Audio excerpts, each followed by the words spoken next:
नमस्कार। Healing with feeling में मैं प्रज्ञा त्रिवेदी आप सभी के सामने एक बार फिर एक नए विषय के साथ आई हुई हूँ। आज बात करते हैं कि आप में जो बोलने की कला है, ज़रूरी नहीं कि आप किसी बड़ी संस्था से रिलेटेड हो या कि कहीं आप नौकरी में हो किसी, या मैं घरेलू महिलाओं की भी बात कर रही हूँ। तो आप में जो बोलने का गुण है, क्या आपको लोग सुनते हैं? बहुत सारी महिलाओं से मैं चूँकि बात करती रहती हूँ, तो मुझे कई बार ये लगता है कि महिलाएं ये सोचती हैं कि ना मेरे बच्चे सुनते हैं ना पति सुनते हैं। तो सुनने का अर्थ माने ये नहीं होता। सिर्फ अगर सुन भी लेते हैं आपको लोग, तो इसका अर्थ है कि वो 80% तो मान ही लेते हैं।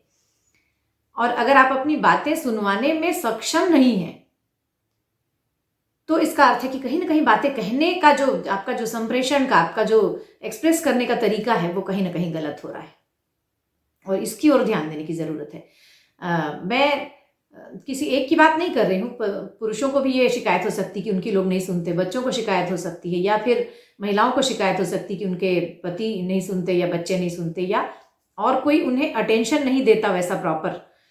तो अगर आपको ये लगता है कि आपके बोलने से लोगों पे वो प्रभाव नहीं पड़ रहा है जो प्रभाव पड़ना चाहिए, तो इन बातों पे ध्यान दें। एक तो ये कि कई लोगों की हैबिट होती है कि बातें करते समय हम दूसरों की बातों को तवज्जो नहीं देते। जैसे अब अगर कोई बोल रहा है तो हम उसे बीच में काट के अपनी बात कहने लगते हैं। तो ये बोलने के बीच नहीं होना चाहिए। इसको हर जगह लागू कर लीजिए, चाहे वो घर परिवार हो, कोई भी मुद्दा हो, चाहे पड़ोसी हो, चाहे आप अपने फ्रेंड सर्कल में बैठे हो। अगर आपको ये, और फोन ही क्यों ना, फोन में भी बात हो रही है अगर, तो आप पूरी बात जब सुन ले तब उस पर रिएक्ट करें। दूसरा ये कि परिवारों में अक्सर ऐसा होता है कि महिलाएं कहती कि हम पे कोई ध्यान नहीं देता, हमारी कोई सुनता नहीं है प्रॉपर ढंग से। सुनने का अर्थ ये कि आपको तवज्जो नहीं देते। तो तवज्जो नहीं देने के पीछे एक बहुत बड़ा रीज़न परिवारों में ये होता है कि अ, आप नकारात्मक बातें करती हैं। अगर नकारात्मक ढंग कैसा होता है बातें करने का, ये जैसे उदाहरण देखिए कि आपको अगर बच्चों के विषय में बातें करनी है, कि बच्चों के भविष्य के बारे में बात करनी है, या कोई भविष्य की प्लानिंग हो रही है, तो अगर बच्चे को कहीं किसी बाहर के कॉलेज भेजना है और आपको इतना कहना है कि बच्चे को हम बाहर भेज देते हैं, उसके लिए ठीक है, ये एक सकारात्मक एक लाइन में बात हुई। लेकिन कई बार महिलाएं ऐसे बोलती हैं कि अब मुझे भी अपने बच्चे को बाहर भेजना है, देखो सब भेज रहे हैं बाहर और मुझे भी अब किसी तरीके से पैसा चाहिए, अब आप कैसी भी व्यवस्था कीजिए, देखिए वो भी अपने बच्चे को भेज रहे हैं, वे भी अपने बच्चे को भेज रहे हैं, हम सबके उदाहरण दे के कहने लगते हैं। ये एक उदाहरण हुआ।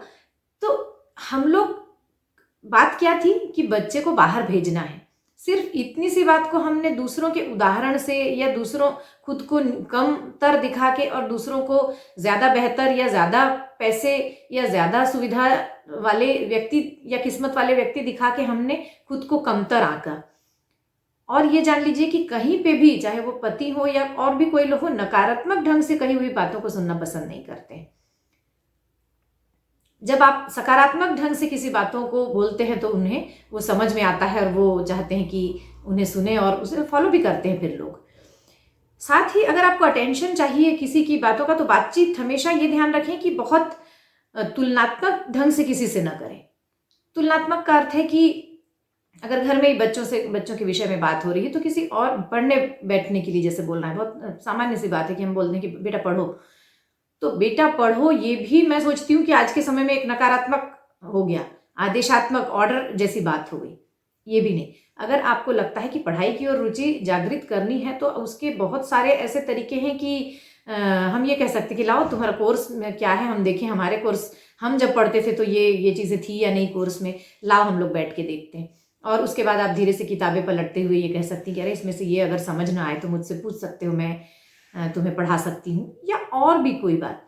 यानी बहुत ही सामान्य तरीके से हम बच्चे को पढ़ने के लिए प्रेरित कर सकते हैं। या ऐसे ही किसी भी तरीके की घर की कोई अगर बात है, तो उसे बहुत सकारात्मक ढंग से अगर बोलते हैं तो उसका इफेक्ट पड़ता है और उसे लोग सुनते भी हैं, बजाय इसके कि हम लोग निगेटिव पक्ष बोल के उसे अपनी ओर करना चाहते हैं। और ये सबसे गलत तरीका है। किसी भी बात का सकारात्मक पक्ष अगर आप कहते हैं तो वो सीधे सीधे व्यक्ति तक जाता है। अगर जैसे मैंने देखा है कि बच्चों को कमरा ही साफ करने की बात हुई, ये बहुत एक सामान्य बात है कि हम लोग बच्चों से कहते हैं कि कमरा साफ रखा करो अपना।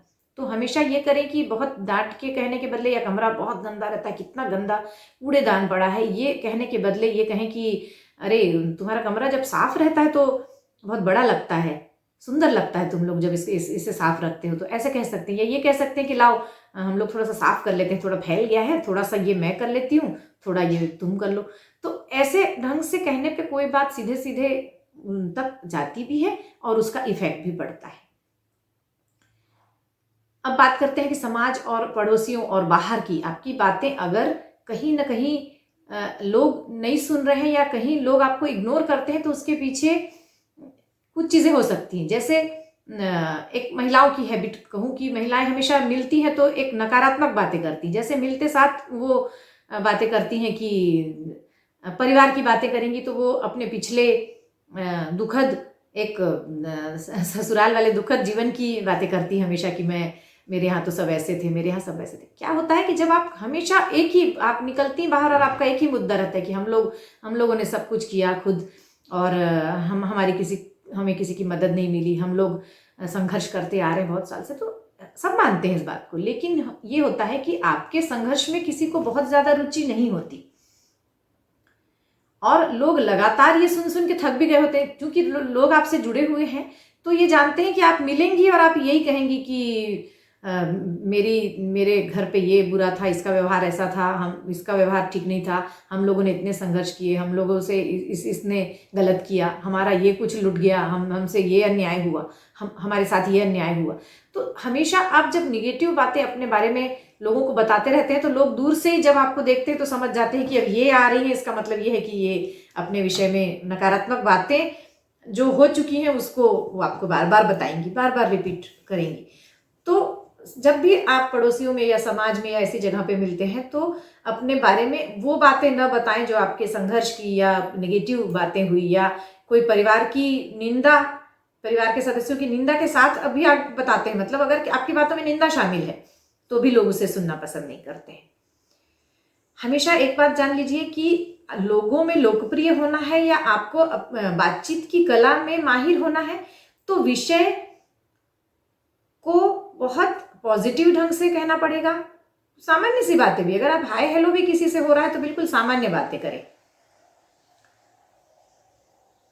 मुझे याद है कि मेरी शादी हुई और मैं काफ़ी पतली हो गई थी उस वक्त, तो जो भी महिला मुझे उस दौरान जब 26 साल पहले वो देखती थी तो कहती थी कि अरे दुबली हो गई, खाना नहीं मिलता ससुराल में। तो मेरा कहने का मतलब है कि हमेशा हम किसी पक्ष को नकारात्मक ढंग से देखते हैं या नकारात्मक ढंग से पेश करते हैं। कुछ रिश्ते ऐसे होते हैं जिसको हम नकारात्मक ही मानते हैं कि ये नकारात्मक ही होंगे, इनका व्यवहार कभी ठीक हो ही नहीं सकता। तो ये गलत है। जब हम ऐसे रिश्तों को किसी के सामने बार बार पेश करते हैं तो उसका एक गलत इफेक्ट जाता है और आपके ही प्रति निगेटिव भावना लोगों के मन में घुस जाती है और आपकी बातें लोगों तक पहुंच नहीं पाती। कहने का अर्थ है कि हम हर बात को बहुत ही पॉजिटिव अंदाज में अगर कहें तो उसका इफेक्ट अलग पड़ता है। और दूसरा ये कि आपका जो नज़रिया है वो भी समझ में आता है लोगों को इतना समझ में आ जाता है कि ये बहुत ही पॉजिटिव महिला है, बहुत सकारात्मक सोचती है, अपने हर सफलता का श्रेय वो ईश्वर को देती है, बड़ों को देती है, अपने बच्चों को देती है, अपने पति को, अपने परिवार और इस समाज को देती है। लेकिन हमेशा अगर महिला ये कहे कि हम तो आगे ही नहीं बढ़ पाए, हमें तो पढ़ने नहीं दिया गया, हमें काम करने नहीं दिया गया, तो इसका अर्थ कहीं ना कहीं ये होता है कि आप उस योग्य नहीं बन पाए, या आपने वो योग्यता हासिल नहीं की, या आप खुद को साबित नहीं कर पाए, उसमें आपकी कमी थी कहीं। और ये बात आप लोगों तक नहीं पहुंचा पा रहे तो लोग भी एक समय के बाद सुन सुन के ऊब जाते हैं। आपके संघर्ष की कहानी ऐसी कि जिसमें आप ये नहीं कर पाए, वो नहीं कर पाए। हर कोई कर पाता है, बहुत कठिनाई में भी कर पाता है। तो बेहतर है कि अपनी बातों को बहुत ढंग से संप्रेषित करें, बहुत पॉजिटिव चर्चा करें। जब भी आप ग्रुप में हो तो आप लोगों की चहेती बनेंगी और लोगों की आपकी बातें लोगों तक पहुंचेगी, लोग आपसे बात करना चाहेंगे कि नहीं ये बहुत अच्छा बोलती हैं। ये जब होती हैं सामने तो एक पॉजिटिविटी फैल जाती है चारों ओर। तो पॉजिटिविटी फैलाएं, खुद के बारे में नकारात्मक बातें मत बोलें कि मुझे ये नहीं करने दिया गया, मुझे वो नहीं। तो कहीं ना कहीं आप जब कंटिन्यू निंदा करती हैं तो एक नकारात्मकता फैलती है आपके विषय में, उनके विषय में नहीं जिनके बारे में आप बता रही, क्योंकि उन्हें लोग नहीं जानते। जिन रिश्तेदारों के बारे में आप बताती हैं उन्हें लोग नहीं जानते, लोग आपको जानते हैं और वो जानते हैं कि रोज आप उनके बारे में कहती हैं, तो एक नकारात्मकता आपके विषय में जाती है वो। तो इस बात का महिलाएं हमेशा ख्याल रखें। महिलाओं की एक हैबिट और भी होती है जो घर पे लोग नहीं सुनते, अक्सर वो ऐसा सोचती हैं, तो उसके पीछे ये भी होता है कि जब वो काम करती हैं तो काम करते समय उन्हें हमेशा ये हो जाता है मन में कि मैं ही काम कर रही हूँ और लोग काम नहीं करते घर में। ऐसा होता भी है कई जगह, मैं मानती हूँ, लेकिन अगर आप हर काम जो आपको करना ही है वो हंस के करें, हंसी मजाक के साथ करें और चेहरा हंसता हुआ रख के करें, तो वही काम जो आपको करना है उतना ही बोझ आप पे है, लेकिन थोड़ी सी सकारात्मकता फैलती है घर में। और चिड़चिड़ा के काम करने वाले से हर कोई डरता है, हर कोई थोड़ा सा उनसे दूरी बना के रखता है। तो मैं कहती हूँ कि आपसे सब डरे ऐसा व्यवहार ना रखें, बल्कि ऐसा व्यवहार रखें कि सब आपको हंसी मजाक आपके साथ करें और सारे काम भी हो जाएं। आप हंसते हंसते कई बार और लोगों से काम बांट भी सकती हैं। तो हमेशा चिड़चिड़ा के काम ना करें, चिड़चिड़ा के बातें ना करें, निगेटिव बातें ना पहुंचाएं, निंदा के शब्द हमेशा ना बोलें। इससे लोग आपको सुनना पसंद करेंगे अगर आप ऐसा करती हैं। और अगर आप हमेशा नकारात्मक बातें करती हैं, लोग आपको धीरे धीरे सुनना बंद कर देंगे। तो अपने आप को अगर प्रेजेंट करना है, अपनी वाणी से प्रेजेंट करना है, तो हमेशा सकारात्मक बोलें, बहुत अच्छा बोलें, मीठा बोलें, हंस के बोलें और प्रफुल्लित रहें, हमेशा खुश रहें, तो आपको सब सुनना चाहेंगे। आज बस इतना ही।